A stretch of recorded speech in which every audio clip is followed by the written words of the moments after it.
la culture à Orléans n'aurait pu rêver plus beau discours à la 46e cérémonie des Césars, ce vendredi 12 mars, sur Canal+.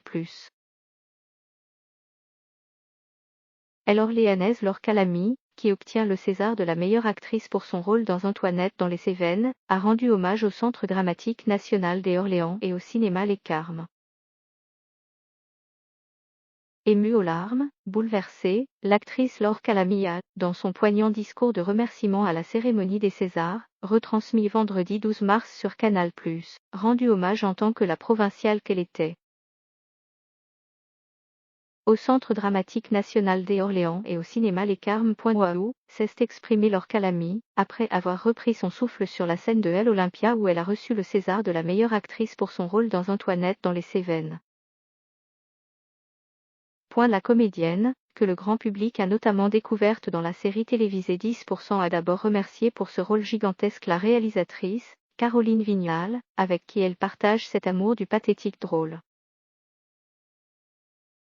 Reprenant peu à peu ses esprits et son sens de l'humour, Laure Calamy a enchaîné les remerciements, envers ses partenaires en général et Benjamin Laverne en particulier, qui a la classe folle même dans une buanderie. Elle a ensuite remercié ses amis et notamment mon ami Pôle emploi, qui m'a soutenue pendant toutes ces années, du moins quand je pouvais lui ramener suffisamment d'heures.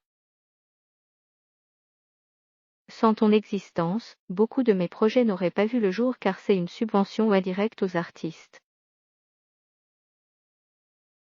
Je repense à la jeune provinciale que j'étais, je repense au Centre dramatique national des Orléans et au cinéma Les Carmes, qui s'appelait autrefois le Mar 3, où j'ai eu mes premières émotions, le festival Frank Capra, son film La vie est belle, où James Stewart, désespéré, veut se suicider et où tout d'un coup, un ange un peu foireux va lui redonner goût à la vie. Je repense à ceux qu'on appelait des fous au sortir de la Seconde Guerre mondiale, qui ont décidé de créer la décentralisation, qui ont décidé de créer des théâtres dans les provinces pour que l'accès à l'art ne soit pas uniquement parisien. Et sans tous ces James Stewart-là, la jeune provinciale que j'étais aurait eu une vie beaucoup plus sinistre. Voilà, alors, laissez-nous assouvir notre soif de sens ou de non-sens, laissez-nous exulter devant les œuvres d'art, laissez-nous nous exiler dans nos imaginaires. Dédiant son César à son amoureux des montagnes, Laure Calamy a soulevé son trophée en précisant que pour le coup, cet objet n'était pas essentiel mais ça fait vachement plaisir.